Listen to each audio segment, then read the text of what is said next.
வாழ்க வளமுடன். இந்த பகுதி வந்து நமக்கு லக்ஷ்மி தத்துவத்தை பற்றி கொஞ்சம் சிந்திக்கலாம். அதை பற்றி தெரிஞ்சுக்கிறதுக்கு முன்னாடி அது ஏன் நம்ம தெரிஞ்சுக்கணும் அப்படின்றத பற்றி தான்.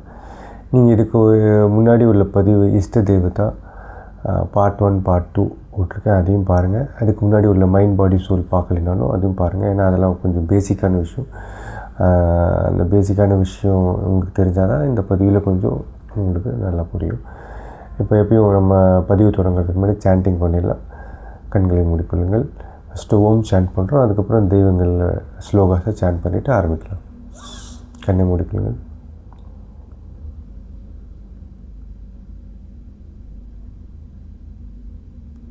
சுவாசம் வெளியிடும்போது ஓம் சாண்ட் பண்ணும். ஓம்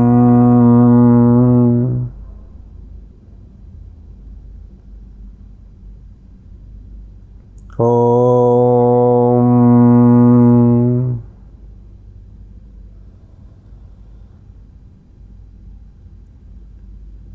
ஓம்.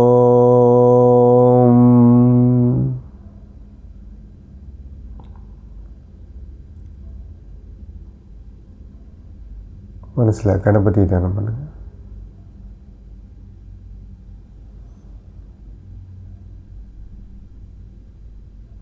ஓம் மகா கணபதயே நமः.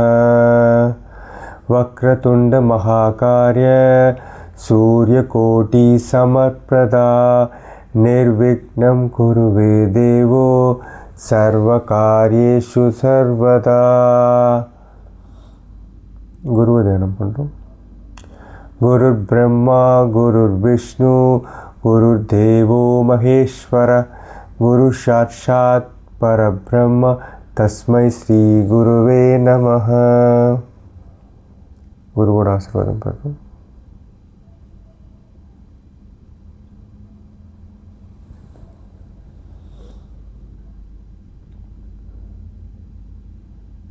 மா சரஸ்வதி தியானம் பண்ணுறோம். सरज्योत्स्ना सुत्तां ससियुट जटाजूटमकुटां वरत्रासत्रानस्फटिकघटिका पुस्तककरां सकृन्नत्वा कथमिव सतां सन्निधनते मधुशीरद्राश मधुरि मधुरि प्रणतयः.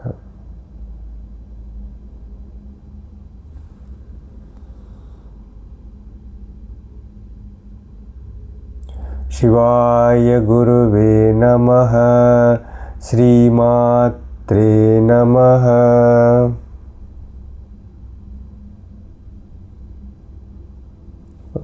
பொறுமையாக கண்களை திறக்கலாம்.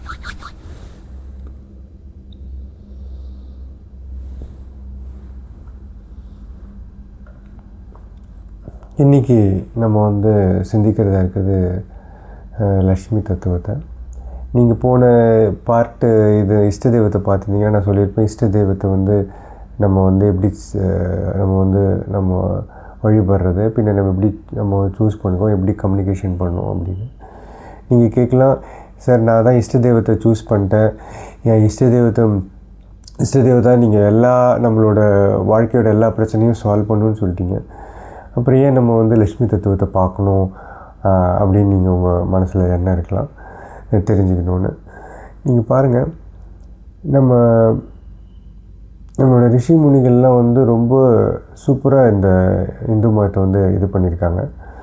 ஸோ இது நல்ல கேள்வி தான். நமக்கு வந்து ஏன் வந்து இஷ்ட தெய்வம் இருக்குது, நம்ம ஏன் மற்ற தெய்வங்களை பற்றி வழிபடணும் ஏன் அப்படின்றது. அது வந்து இப்போ நீங்கள் பாருங்கள், உதாரணத்துக்கு இப்போ ஒரு விவசாயியே இருக்கட்டும்னு வச்சுங்களேன். இப்போ விவசாயி வந்து நிலத்தில் வந்து அவர் பயிரிடுறாரு. அப்போ அவருக்கு வந்து திடீர்னு அவரோட நிலத்தில் பார்த்திங்கன்னா ஒரே கல்லும் இதாக இருக்குது. அப்போ அவர் என்ன பண்ணுறாரு, அவர் வந்து சரி நமக்கு வந்து ஒரு பெரிய சுத்தியோ இது ஒரு ஹேமரோ இருந்தால் அதை வச்சு நம்ம இது பண்ணலான்னு ஒரு ஹேமர் எடுத்துகிட்டு போகிறாரு. சரி கல்லெல்லாம் உடச்சிட்டாரு, மீதி உள்ள அப்புறம் நிலங்கள்லாம் ஒரு விழணும். அப்போது வந்து அதே சுற்றி வச்சு விழ முடியுங்களா, அதுக்குன்னு ஒரு தனி ஆயுதம் இருக்குது இல்லைங்களா. ஸோ அப்போ நம்ம சொல்ல முடியாது. அவர் சொல்கிறார் பாருங்கள், எல்லாமே இரும்பால் தான் இருக்குது. இப்போ சுற்றியும் இரும்பு தான், மற்ற யூஸ் பண்ணுற கோடாலி எல்லாமே வந்து இது தான், இரும்பு தான். அப்படின்னாலும் நம்ம வந்து அதுக்கு தகுந்த மாதிரி ஒரு ஆயுதம் யூஸ் பண்ணுறோமா? அதே மாதிரி தான் இப்போ எல்லா தெய்வமும் பரபிரம்மம் தான். இப்போ நம்மளுடைய இஷ்ட தெய்வமும் பரபிரம்மம் தான். இப்போ சில பேருக்கு இஷ்ட தெய்வம் லட்சுமியாக கூட இருக்கலாம். இருந்தாலும் அந்த தத்துவத்தை மற்ற தெய்வங்களை பற்றி புரிஞ்சுங்க. எந்த தெய்வமாக இருந்தாலும் அது பரபிரம்மம் தான். அப்புறம் ஏன் நம்ம வந்து தனித்தனி தெய்வங்கள் வச்சுருக்கோம்? இப்போ பார்த்திங்கன்னா லக்ஷ்மி, விஷ்ணு, சிவன், பார்வதி, கணபதி. ஏன் எல்லாத்துக்குமே ஒரு சின்ன ஒரு இது இருக்குது. நான் சொன்ன அந்த உதாரணம் தான். நம்ம அதே இரும்பு தான் நம்ம வந்து அது வந்து சுத்தியாகவும் யூஸ் பண்ணுறோம், மற்ற இன்னொரு ஆயுதமாகவும் யூஸ் பண்ணுறோம், கத்தியும் யூஸ் பண்ணுறோம். ஆனால் ஒவ்வொன்றுத்துக்கும் ஒரு இது இருக்குல்ல. இப்போ நம்ம கத்தி வச்சு உடைக்கிற ஒரு பொருளை சுற்றி வச்சோ இல்லை வந்து இப்போ நிலத்தை விழுறாங்க அதுக்கு தனி ஒரு ஆயுதம் யூஸ் பண்ணும்போது அது ரொம்ப சுலபமாயிடுதில்ல. இதுக்கு வந்து டைம் எடுக்காதுல்ல. ஸோ அது மாதிரி தான் வந்து நம்ம வந்து இந்த மற்ற தெய்வங்களையும் நம்ம பார்க்கணும். ஓகேங்களா? ஏன்னா இப்போ நீங்கள் அதுக்கு நான் உதாரணமும் சொல்லுவேன். நீங்கள் பார்த்தீங்கன்னா ஒரு மகாபாரத போர்லேயே நீங்கள் பார்த்தீங்கன்னா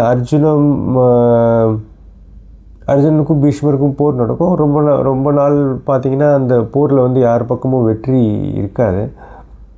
அப்போ ஒரு தடவை வந்து கிருஷ்ணர் வந்து கேட்குறாரு அர்ஜுன்கிட்ட, என்னப்பா நீ வந்து நம்ம யுத்த காலத்தில் இருக்கோம், ஆனால் இந்த பக்கம் நமக்கு வெற்றியே வர மாட்டுது, அந்த பக்கம் பீஷ்மர் இருக்கார், இந்த பக்கம் நம்ம சேலைங்க இருக்குது, ஆனால் வந்து ஒரு அந்த ஃபைட்டே வந்து அந்தளவுக்கு இதாக இல்லையே அப்படின்னு. இல்லை நானும் முயற்சிக்கிறேன், நான் பண்ணுறேன் அப்படின்னு அவரும் அர்ஜுனனும் சொல்கிறார். ஆனால் என்ன தான் பார்த்தாலும் அர்ஜுனோட மனசில் வந்து அந்த பக்கம் அவர் வந்து பீஷ்மர் வந்து தன்னோட தாத்தா அப்படின்றதுனால அவர் வந்து ஆயுதமே செலுத்த மாட்டார். ஒரு நாள் பார்த்தார் நம்ம கிருஷ்ண பரமாத்மா அவனை வண்டி ஓட்டு, அவர் தானே பார்த்த சாரதி. அவர் நிறுத்தி கேட்குறாரு, நீ வந்து 10 நாளாக சண்டை போடுற, ஒன்றுமே நடக்கலையே, என்ன தான் அப்படின்னு கொஞ்சம் லைட்டாக கொஞ்சம் சத்தம் போடுற மாதிரி கேட்குறாரு. அப்போ வந்து இல்லை கோவிந்தா, நான் வந்து போர்க்களத்தில் தான் சண்டை தான் பண்ணிகிட்ருக்கேன் அப்படின்னு. அப்போ தான் அவர் சொல்கிறாரு, நான் வந்து ஒரு பெரிய ராஜா, எல்லாரையும் விட்டு நான் இதுக்கு வந்திருக்கேன், ஆனால் நீ எந்த ஒரு ப்ராக்ரெஸுமே பண்ண மாட்டேற, நீ என்ன பண்ண. அப்போ தான் அவர் புரிஞ்சுக்கிட்டாரு, இவன் மனசில் வந்து அர்ஜுனர் மனசில் வந்து அந்த ஒரு அஃபெக்ஷனேட் தாட் ஒன்று இருக்குது. அதனால் வந்து எந்த ஆயுதமும் அதுக்கு தகுந்த மாதிரி யூஸ் பண்ண மாட்டேன். 2 பேருமே வந்து ஒரு சும்மா விளையாட்டுத்தனமாக பண்ணிகிட்ருக்காங்க. அதுக்கப்போ தான் சொல்கிறாரு, அர்ஜுனா நீ வந்து மா துர்காவை பற்றி ஒரு இது பண்ணு, தவம் பண்ணு, அவங்கள போற்றி ஒரு ஸ்தோத்திரம் இது பண்ணு, அதுக்கப்புறம் உனக்கு வந்து அந்த சக்தி வந்துடும் அப்படின்னு. ஸோ அது மாதிரி அவர் சொல்கிற மாதிரி அவரும் ஒரு துர்காவை துதிக்கிறார். துர்காவை இது பண்ணப்புறம் அவர் வந்து அந்த போர்க்களத்தில் வந்து பீஷ்மரை வந்து இது பண்ணுற மாதிரி ஜெயிக்கிற மாதிரி வருது கதை. நீங்கள் இதில் பார்க்க வேண்டியது பார்த்தீங்கன்னா, அர்ஜுனோட இஷ்ட தெய்வம் வந்து சிவா. இருந்தாலும் இந்த ஒரு விஷயத்துக்காக அவர் வந்து ஒரு மா துர்காவை கூப்பிட்டு, அந்த மா துர்கா அர்ஜுன கிருத்தம்னு வரும். அதில் பார்த்திங்கன்னா அதில் வந்து காளி, பத்ரகாளி அப்படி பற்றி தான் வருமே அந்த ஸ்தோத்திரமே. ஸோ எதுக்குன்னா அந்த எனர்ஜிஸ் வேணும், அப்போ தான் இவர் சம்ஹாரம் பண்ணுறதுன்னு. அதே மாதிரி தான் நம்ம வந்து நம்மளோட வாழ்க்கை பிரச்சனைகளை அது மாதிரி தான் பார்க்கணும். நம்ம பாருங்கள், ஒரு சில பிரச்சனைகளை நம்ம அப்படியே வச்சுருப்போம். இப்போது உடம்பு சரியில்லைனாலும் சரி, ஓகே இது மருந்து சாப்பிட்டா சரியாயிடும் அப்படின்னு நம்ம வந்து அது வந்து ஓகே இதான் இருக்கே, இது வயசானா இருக்கும் அப்படின்ற மாதிரி இருக்கும். ஆனால் அதுக்கு பின்னாடி ஒரு பெரிய கருமை ஒளிஞ்சிருக்கிறதுன்னு நமக்கு தெரியாது. ஸோ அதை டேக்கிள் பண்ணுறதுக்கு நம்ம முன்னாடியே ஒரு தயாராகிக்கணும். புரியுதுங்களா? நம்ம வந்து அந்த கர்மாவை வந்து அது வரத்துக்கு முன்னாடி அந்த கர்மாவை நம்ம வந்து மற்ற உள்ளே ஒரு யாகம் மாதிரி அதை எரிக்கணும். அதுக்காக தான் இப்போ பார்த்தீங்கன்னா அர்ஜுன் என்ன பண்ணுறான், அந்த துர்காவோட சக்தி வந்த உடனே அதை இது பண்ணுறான். அதே மாதிரி தான் ஒவ்வொரு காடுக்கும் ஒரு ஸ்பெஷல் தத்துவம் இருக்குது. இப்போ வந்து உதாரணத்துக்கு பார்த்தீங்கன்னா இதாக சொல்ல மா துர்கா வந்தாங்கனாலே ஒரு சமாதானமாக பேச்சே இருக்காது. அது வந்து அவங்க வந்த உடனே ஒரு ஃபாஸ்ட் ஆக்ஷன் பண்ணிவிட்டு அதுக்கப்புறம் தான் வந்து ரிவ்யூ பண்ணுவாங்க. ஸோ அது மாதிரி தான் நம்மளோட ஒவ்வொரு தத்துவத்துக்கும், ஒவ்வொரு இறைவனோட தத்துவத்துக்கு முன்னாடி ஒன்று இருக்குது. அது மாதிரி தான் இப்போ நம்ம வந்து லக்ஷ்மி தத்துவத்தை பார்க்க போகிறோம். இப்போ நான் உதாரணத்துக்கு இதையும் சொல்லிட்டேன். இன்னும் சில பேர் வந்து ஹனுமான் பக்தராக இருப்பாங்க. இப்போ நம்ம வந்து இப்போ ஹனுமான் நம்ம ஏதாவது ஒரு பிரச்சனை நம்ம ஹனுமானை நம்ம வந்து ஹனுமான் மந்திரம் சொல்கிறோம், இது சொல்கிறோம். அவர் வந்து அந்த சங்கடத்தை வந்து அவர் அழகாக இப்போ எப்படி இங்கேருந்து ஒரு இடத்துல பாயிறாரோ அது மாதிரி இந்த சங்கடத்துலேருந்து இன்னொரு அழகாக எடுத்துகிட்டு போய் இன்னொரு இடத்துல வச்சுருவார். நீங்கள் வந்து சங்கடத்தை க்ராஸ் பண்ணிவிடுங்க. அதுக்கப்புறமும் இப்போ பார்த்தீங்கன்னா நீங்கள் எந்த பிரச்சனை வந்தாலும் அவர் இது பண்ணிவிடுவார். சரி, ஆமாம், இது மாதிரி போயிட்டே இருக்கே அப்படி நமக்கு ஓகே, நம்ம வந்து நம்ம கும்பிட்ற இஷ்ட தெய்வத்தை எல்லாம் கொடுக்குது. ஆனால் ஃபைனலாக பார்த்தீங்கன்னா ஹனுமான்ஜி கரெக்டாக கொண்டு போய் ஒரு ராவணனுக்கு முன்னாடி நிறுத்திடுவாங்க. நீங்கள் கடைசியாக ராவணனை ஃபைட் பண்ணோன்னா யார் ஃபைட் பண்ண முடியும்? இப்போ ராவணனை ஜெயிக்கிறதுக்கு ராம் வேணும். அப்படின்னா என்ன அர்த்தம்னா ஒரு ராம் தான் ஒரு ராவணனை அழிக்க முடியும். அப்படின்னா உங்ககிட்ட அந்த ராமோட தத்துவம் இருக்கணும், ராமோட குணாதிசயங்கள் இருக்கணும். இப்போ நம்ம அந்த குணாதிசயங்கள் இருக்குது, நடுவில் தடைகள்லாம் ஏற்படுத்தினாலும் இந்த அனுமானோட மந்திரங்கள் சூத்திரங்கள் இது பண்ணுது.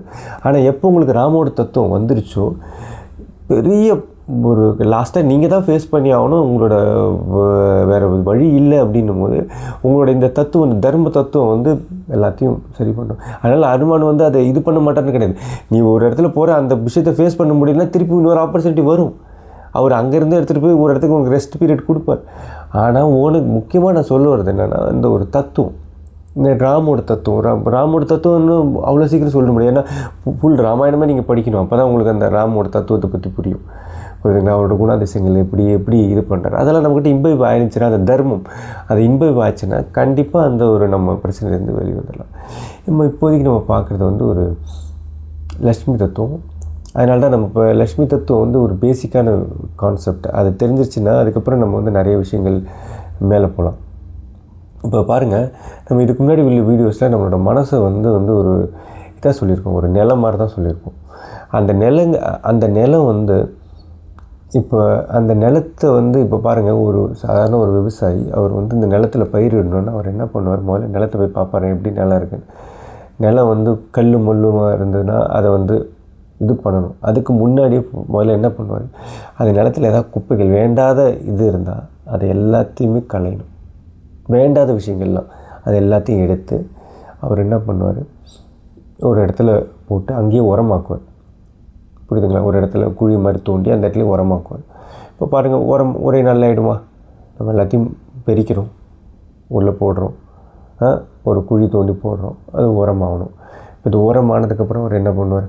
உரமானதுக்கப்புறம் உரங்கள்லாம் நம்ம வந்து நிலத்தில் போடணும். அதுக்கு முன்னாடி நிலங்களுக்கு அந்த நிலத்துக்கு தேவையான தண்ணி, வெயில், அது வெளியிலேருந்து வர்றதுக்கு தண்ணிக்கு நம்ம அந்த நிலத்துலேயே இல்லைன்னா வெளியிலேருந்து வர்றதுக்கு வழி, ஓகேங்களா? அதுக்கப்புறம் தண்ணி போகிறதுக்கு பாதைகள், இதெல்லாம் பண்ணிவிட்டு நிலத்தை அழகாக பக்குவமாக சாஃப்ட் பண்ணிவிட்டு அதுக்கப்புறம் தான் விதை போடுறார். அப்போ தான் அவருக்கு அந்த பயிர் வரும். அதே விஷயந்தான் இப்போ அதில் பார்த்தீங்கன்னா ஸ்டெப் 1, அதே விவசாயி என்ன பண்ணுறாரு? எங்கெங்கெல்லாம் அந்த நிலத்தில் போய் குப்பை இருக்கோ அது எல்லாத்தையும் கலெக்ட் பண்ணுறாரு. அதை கலெக்ட் பண்ணி ஒரு காம்போஸ்ட்டாக மாற்றுறார். இதுதான் லெவல் 1, லக்ஷ்மி தத்துவத்தோட ஃபஸ்ட்டு லெவல் 1. புரியுதுங்களா? நம்ம பார்க்குறது. இதுக்கு அடுத்து நம்ம வெளியிலேருந்து கனெக்ஷன் எடுக்கிறோம், தண்ணியும் இதுவும், அது லெவல் 2. அடுத்து நம்ம வந்து அதே லக்ஷ்மி தத்துவத்தில் எப்படி வந்து நம்ம வந்து இந்த விவசாயி வந்து தண்ணியை வந்து போகிறதுக்கு வழி பண்ணாரோ அது மாதிரி நம்ம வந்து அடுத்த லெவல் 3யில் வந்து எப்படி நம்மளோட பிராணசக்தியை நம்ம வந்து இது பண்ணுறது, மற்ற இந்த ப்ராசஸ், அதாவது இந்த என்ன சொல்லப்போனால் பிராணசக்தினால தான் நமக்கு வந்து நிறைய எங்கெங்கெல்லாம் தடைப்படுதோ அதை இது பண்ணுறதுக்கு நம்ம எப்படி பண்ணலாம் அது அப்படின்றத பார்ப்போம் லெவல் 3. அப்புறம் லெவல் 4, லெவல் 5ல் தான் வந்து நம்ம வந்து மந்திரங்களை வச்சு இது பண்ண போகிறோம் இதே தத்துவத்தை. ஸோ இதோட இது நம்ம பார்க்கலாம் எப்படின்னு. ஃபஸ்ட்டு இப்போ இந்த ஃபஸ்ட்டு லெவல் 1ல் இந்த லக்ஷ்மி தத்துவத்தை எப்படி ஆக்டிவேட் பண்ணுறதுன்னு தான் பார்க்க போகிறோம். லக்ஷ்மி தத்துவத்தை எப்படி ஆக்டிவேட் பண்ணுறது? இப்போ உதாரணத்துக்கு லக்ஷ்மி தத்துவத்தை ஆக்டிவேட் பண்ணணுன்னா அதுக்கு முன்னாடி ஒரு சில விஷயங்கள் தெரிஞ்சிருக்கணும். நீங்கள் பாருங்கள், நம்ம வந்து இந்த விவசாயி சொல்லிட்டு இந்த விவசாயி பண்ண அதே ப்ராசஸ் தான் நம்ம பண்ண போகிறோம், ஓகேங்களா? அதுக்கு நம்மளோட மனசை வந்து நம்ம இந்த நிலத்தை தோண்டி இந்த இதை எல்லா குப்பைகளும் போடுறோம்ல. இப்போ நீங்கள் பண்ண நம்ம உடம்புலேயே நிறைய சென்டர்ஸ் இருக்குது. உதாரணத்துக்கு பார்த்திங்கன்னா நம்மளோட ஸ்டமக் கீழே நம்மளோட மணிப்பூரகன்றது ஒரு ஃபயர் சென்டர். அதேமாதிரி ஹார்ட் வந்து ஒரு எமோஷனல் சென்டர். இந்த ஹார்ட்டில் தான் எல்லா எமோஷன்ஸுமே பிறக்குது. ஸோ அதனால் இந்த ஹார்ட்டில் தான் இந்த ஹார்ட் அநாகத சக்கரத்தை ஆக்டிவேட் பண்ணி தான் நம்மளோட எமோஷன்ஸ் எல்லாம் நம்ம வந்து கன்வெர்ட் பண்ண போகிறோம். லக்ஷ்மி தத்துவத்தோட மெயின் விஷயமே நம்ம என்ன பண்ண போகிறோம், மற்ற ஆர்கன்ஸோடு இருக்கிற வேண்டாத விஷயங்கள் எல்லாத்தையும், அதாவது நம்ம பார்த்திங்கன்னா ஹார்ட்டில் வந்து நமக்கு அதிகமாக சில பேரோட வெறுப்புணர்ச்சி இருக்கலாம், லிவரில் வந்து அதிகமான வெறுப்புணர்ச்சி இருக்கலாம். ஸோ இது மாதிரி விஷயங்கள்லாம் நம்ம கனெக்ட் பண்ணுறோம், மானசீகமாக கனெக்ட் பண்ணிவிட்டு அதுக்கப்புறம் ஹார்ட் சக்கராவை யூஸ் பண்ணி நம்ம வந்து அதை கன்வெர்ட் பண்ணுறோம், அன்கண்டிஷன் லவ்வாக மாற்றுறோம். அன்கண்டிஷன் லவ்வை மாற்றிட்டு அதை தான் உடம்பு ஃபுல்லாக ஸ்ப்ரெட் பண்ண போகிறோம். இந்த ப்ராசஸ் அடுத்த இதில் நம்ம பார்க்கலாம் எப்படின்னு. ஸோ இது மாதிரி பண்ணால் நம்மளோட அந்த நமக்கு இதெல்லாம் சரியாயிடுமா? மtlab நம்மளோட இப்போ பார்த்தீங்கன்னா மோஸ்ட்லி ரிலேஷன்ஷிப்பில் எல்லோரும் என்ன சொல்கிறாங்க, சார் சில பேர்கிட்ட நம்ம பேசும்போது நமக்கு வெறுப்புணர்ச்சி, கோபம் எல்லாமே வந்துடுது. அவங்க பேசுகிறது அப்படி தான் இருக்குது. ஏன்னா பின்ன நமக்கு வர்ற அந்த ஈவன் சொல்ல போனால் நமக்கு எல்லா ப்ராப்ளம்ஸ்க்குமே நம்ம என்ன சொல்கிறோம், நம்ம வச்சுருக்கிற வேண்டாத விஷயங்கள் தான் சொல்கிறீங்க. இப்போ பயம் இருந்தாலும் சரி, கிட்னிஸில் எல்லாமே நம்ம ஒரு அன்கண்டிஷன் லவ்வாக மாற்றணும். ஓகேங்களா? இப்போ பாருங்களேன், அதே அந்த விவசாயி தான் அதே நிலத்தில் அந்த வேண்டாத விஷயங்களே குப்பையாக அதிகமாக சேர்ந்துருச்சுன்னு வச்சுங்களேன், அந்த இடத்துக்கு யாருமே போக முடியாது. பயங்கர ஸ்மெல் வந்துடும், அந்த இடத்துல பூச்சி போட்டுலாம் வந்துடும். நிறைய பேர் இதை ப்ராசஸ் பண்ணாமல் அப்படியே வச்சுருக்காங்க பார்த்தீங்களா? மனசுலேயே அந்த வேண்டாத விஷயங்கள்லாம் அவங்களுக்கெல்லாம் உடம்புலையும் இல்லை மனசு ரீதியாகவும் ஏதாவது ஒரு பிரச்சனைகள் வந்துக்கிட்டு தான் இருக்கும். ஓகேங்களா? இப்போ இந்த ப்ராசஸை நம்ம வந்து உரமாக மாற்றணும். அந்த மாற்றுறதுக்கு தான் இந்த மாதிரி அநாகத சக்கரத்தை வச்சு தான் நம்ம மாற்றுறோம். ஓகேங்களா? ஆனால் இப்போ பாருங்கள், நிறைய பேர் நம்ம என்ன சொல்கிறோம், சரி மாற்றுறதுன்றதை கூட நம்ம என்ன பண்ணுறோம், சரி சில பேர் அந்த மாதிரி சுச்சுவேஷனில் எப்படிங்க பண்ண முடியும், ஒரு சுச்சுவேஷன் வந்துட்டு எப்படி பண்ண முடியும் அப்படின்னு சொல்கிறோம். அதான் சொல்கிறேன், இந்த சுச்சுவேஷன் வர்றதுக்கு முன்னாடி, இப்போ உதாரணத்துக்கு ஒரு வீட்டை டெய்லி பெருக்கி வச்சிட்டோன்னு வச்சுக்கலாம், இல்லை நிலத்தையும் டெய்லி நம்ம வந்து கூட்டி அந்த விஷயங்கள்லாம் கன்வெர்ட் பண்ணிட்டோம், டெய்லி கன்வெர்ட் பண்ணிட்டோன்னா நமக்கு வந்து திடீர்னு ஒரு சுச்சுவேஷன் வருது. அப்போ ஏதோ ஒரு பிரச்சனையில் நம்ம யாராவது ஒருத்தவங்க சொல்லிடுறாங்க, இல்லை நமக்கே வந்து உடம்பு சரியில்லாத சுச்சுவேஷன் வந்துடுது. அதை வந்து எதிர்கொள்கிறதுக்கு கொஞ்சம் குஷன் வேணும் இல்லையா? நம்ம டெய்லி இந்த ப்ராசஸை பண்ணிட்டோன்னா குப்பை ஆல்ரெடி சேர்ந்துருக்காது. இப்போ வர்ற குப்பையை நம்ம ஹேண்டில் பண்ண முடியும். நம்ம என்ன பண்ணுறோம், டெய்லி குப்பையை ப்ராசஸ் பண்ணுறதில்ல. அது அன்கண்டிஷனல், அன்றைக்கி அவங்க அப்படி சொல்லிட்டாங்களே அன்றைக்கி, ஸோ அதெல்லாம் மனசில் வச்சுருந்தோன்னா ஒரு குமுலேட்டிவாக இன்றைக்கி போடுற பதிவும் இன்றைக்கி வர்ற விஷயமும் சேர்ந்து அது அதிகமாக எரப்ட் ஆகிடும். நம்ம அப்பப்பயே டெய்லி அதை வந்து கன்வெர்ட் பண்ணிடணும். யாரெல்லாம் கன்வெர்ட் பண்ணாமல் அப்படி வச்சுருக்காங்களோ அவங்களுக்கு எல்லாத்துக்குமே அந்த என்ன சொல்லப்போனால் இதாகுது. சில பேர் என்ன பண்ணுறாங்க, அந்த இப்போ நெகட்டிவ் விஷயம் வருதா அந்த சமயத்தில் மனசால் பொறுத்துக்கிறாங்க, இல்லை வந்து மேலே பாசிட்டிவாக போடுறாங்க. இதான் பிரச்சனை. நீங்கள் மேலே பாசிட்டிவாக போடுறீங்க, இருக்கிறத கன்வெர்ட் பண்ணலைன்னா இந்த ப்ராப்ளம் வரும். அதுக்கு நம்ம மெயினாக பார்க்க வேண்டியது இந்த பூமி எப்படி செயல்படுது. இப்போ இந்த பூமி பாருங்கள், இந்த பூமி வந்து நம்ம பூமாதேவின்றோம், அவங்க ஒரு லக்ஷ்மி தத்துவம் தான். இந்த பூமாதேவி பாருங்கள், எந்த குப்பையை போட்டாலும் அந்த குப்பையை முதல்ல அக்செப்ட் பண்ணிக்கிறாங்க. அக்செப்ட் பண்ணதுக்கப்புறம் அதை ப்ராசஸ் பண்ணுறாங்க. அதே மாதிரி தான் இப்போ நம்ம வந்து அதனால் இப்போ எல்லோரும் சொல்லிவிட்டு அக்செப்ட் பண்ணிக்கிறோமா, அக்செப்டன்ஸ்லாம் என்னன்னு புரிஞ்சுங்க. மற்றவங்க இப்படி பேசுவாங்க, ஒரு சில விஷயங்கள் எல்லோரும் ஒரே மாதிரியே இருக்குங்க, ஒரு சில எல்லாருக்கும் ஒவ்வொரு அபிப்பிராயம் இருக்கும், அவங்களுடைய அனுபவம் இருக்கும். அவங்க அது மாதிரி பேசுகிறாங்கன்னா ஓகே, அவங்க சில பேர் இப்படி பேசுவாங்க, நம்மகிட்ட அது வந்துடுச்சு, தெளிவாக கிளியராக சொல்லிடலாம், நீங்கள் பேசுகிறது எனக்கு பிடிக்கல, இது பண்ணல. இப்போ உதாரணத்துக்கு உடம்புக்கும் அதே தான். நம்ம போகிற ஒரு இடத்துக்கு அலர்ஜி, வெரி பொல்யூஷன் சரி வரதான் செய்யும். ஆனால் நம்ம அதை ஃபேஸ் பண்ணோம், உடனே பயந்து ஹாஸ்பிட்டல் போகிறதோட உள்ளே நமக்குள்ள இந்த வேண்டாத விஷயங்கள்லாம் நம்மளோட லங்ஸ் வேலை செய்யலைன்னா லங்ஸில் ஏதோ ஒரு விஷயம் இருக்குது, அது கரெக்டாக வேலை செய்ய மாட்டுது. ஸோ அதே மாதிரி தான் ரிலேஷன்ஷிப்லையும் நம்ம அதை இம்மீடியட்டாக ப்ராசஸ் பண்ணாமல், ஏன்னா ரிப்ளை பண்ணலாம், ஏங்க அவங்க பேசுகிறது பிடிக்கல, தவறு அப்படின்னு. ஆனால் அவங்க பேசுகிற விஷயத்த மனசுலேயே வச்சுக்கூடாது. இம்மீடியட்டாக நம்ம வந்து இன்னொரு அடுத்த நம்ம இந்த லக்ஷ்மி தத்துவம் ஆக்டிவேட் டெய்லி பண்ணணும், அதை கன்வெர்ட் பண்ணணும். அது நான் ஏற்கனவே சொல்லியிருக்கேன், நம்மளோட இந்த பிராணசக்தியை வந்து நம்ம ஃபஸ்ட்டு வந்து சேமிக்கிறோம், பேலன்ஸ் பண்ணுறோம் எக்ஸசைஸ் மூலிமா. பின்ன இதை வந்து ட்ரான்ஸ்ஃபார்மும் பண்ணணும். ட்ரான்ஸ்ஃபார்ம்னா கன்வர்ஷன். நமக்கு தேவையில்லாத விஷயத்தை நம்ம எப்படி நமக்கு உரமாக மாற்றுறது அப்படின்றது தான். புரியுதுங்களா? இப்போ உதாரணத்துக்கு பாருங்கள், நம்மளே போகிறோம், நம்ம வீட்டில் ரோஜா செடி இருக்கும், அதில் முள் இருக்குது, ஆனால் நம்ம ரோஜாக்காக அந்த முள் செடி வச்சுருக்கோம். ஆனால் நம்ம அது கிட்ட போகும்போது கரெக்டாக அதுக்கு முள் இருக்குன்ட்டு கேர்ஃபுல்லாக போவோம். அதே மாதிரி தான் நம்ம சுற்றி உள்ளவங்களோட ஆளுங்களை ஐடென்டிஃபை பண்ணிட்டோன்னா நம்ம ஒரு டிஸ்டன்ஸ் வச்சுப்போம். அவங்க அது மாதிரி பேசினா கூட அதை நம்ம தவற எடுத்துக்க மாட்டோம். ஓகே நீங்கள் பேசுறது தப்புங்க, ஆனால் அந்த ப்ராசஸ் மனசில் வச்சுக்காமல் இமீடியட்டாக அதை உரமாக மாற்றி நம்ம ஸ்ட்ரென்த்தை மாற்றிக்கணும். இந்த கன்வர்ஷன் நமக்கு இருந்துச்சுன்னா நம்ம வந்து அது இப்போ நிறைய பேர் நம்ம சப்ரஸ் தான் பண்ணி வைக்கிறாங்க. ஓகே இப்போ பெரியவங்களாக இருக்காங்க, அவங்க பேசக்கூடாது அப்படின்னு சொல்லி. இன்னும் பேசுவாங்க சில பேர்.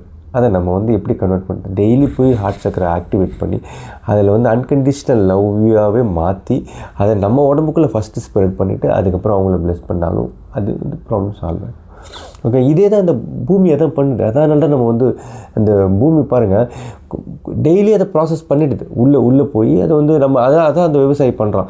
எப்போ டெய்லி போய் அதை வந்து வேண்டாதெல்லாம் எடுத்து ஒரு போட்டு கம்போஸ்ட் ஆக்குறோம். ஆனால் இதை டெய்லி பண்ணாதவங்களுக்கு அது பல்காக சேர்ந்துடும். அதுக்கப்புறம் அது வந்து அவங்களுக்கு வந்து சொல்லப்போனால் அது வந்து உடம்புல நோயாகவே தங்கிடும். ஓகேங்களா?